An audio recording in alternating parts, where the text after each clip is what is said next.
Because I'm paying quite a bit for rent each month and I don't earn a lot as a PhD student, I'm literally broke and thus try to spend as frugally as possible, but of course not by compromising my quality of life too much as life already sucks. The bulk of my expenses other than rent come from my daily meals because if we don't eat, we die? My standard breakfast set every week includes 2 slices of pandan bread with kaya spread and 1 packet of Teh kosong. This costs around $1.10 each day, which totals up to around $5.50 from Monday to Friday. This is cheaper than buying bread from bakery stores that can easily cost $1.50 or other fancier breakfast meal sets. Making milk tea from sachets will also be cheaper than buying from coffee shops that cost at least $1.20 for Teh kosong. Being a PhD student, I go to the lab almost every single day because I can't possibly bring my cells and reagents and the freaking cell culture hood home and work from home. From Mondays to Fridays, I buy lunch from the school canteen or from the food court in the hospital nearby. My lunches usually cost between $3.50 to $6. On rare days, I meal prep and bring lunch from home, and this will be cheaper since I do not need to pay additional water and electricity bills for cooking on top of my rent. I will usually drink some tea after my lunch from tea leaves or tea powder my friends bought and gave me as presents when they come back from their holiday because everyone knows I'm a freaking tea addict. On rare days, I do want to spice up my life a little bit by drinking iced lemon tea or iced Teh kosong from the canteen that costs between $1.50 to $2. For afternoon snacks, I will either leech off free food from the school or my office pantry or my colleagues. Sometimes I bring in my favorite banana cake bought from the bakery that costs about $1.50 per slice. For this particular week, my lunch, afternoon snacks and drinks total up to around $21.77.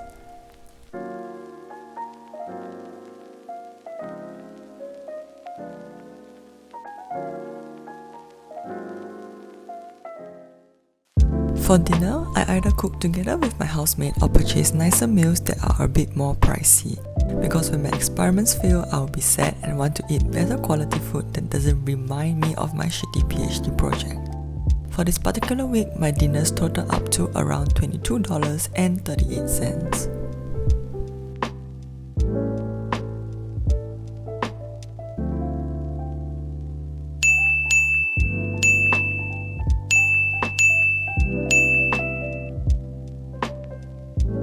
My main form of transport to and from work is by bus.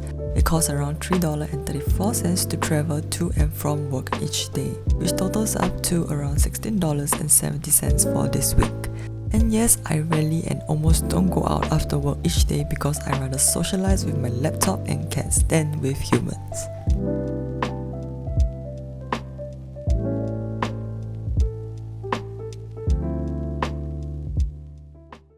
On weekends, I tend to spend a little bit more. Fortunately for me, my entertainment sources including the lab, exercise, food, and the bed is somewhat more affordable. On Saturday, I had an early morning gym session before going to a hawker and marketplace nearby for breakfast. I also shopped for some fruits there to share with my housemate. I had lunch at the hospital near my workplace since I had some experiments to do in the lab.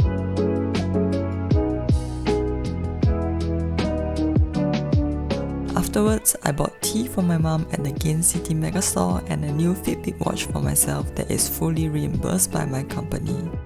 Dinner was some homemade Korean rice cakes and sweet potato noodles that cost around $2.30. Fortunately, I could drive my parents' car that day, so I saved a bit on transport. I spent a total of $17.34 on Saturday. On Sunday, I had a croissant from Tiong Bahru Bakery that my housemate got for me the day before and some scrambled eggs for breakfast, along with my favorite Teh kosong. Lunch was some homemade spicy beef stew and leftover rice I prepared together with my housemate.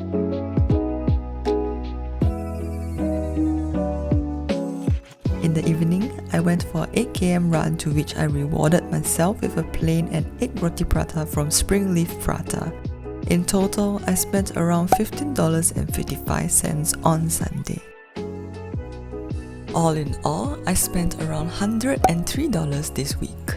I would say I spent slightly lesser than usual this week since I did not go for groceries, which will probably be an additional $20 to $30 once every 2 weeks. I'm actually not sure if I'm over or underspending compared to people of my age living in Singapore.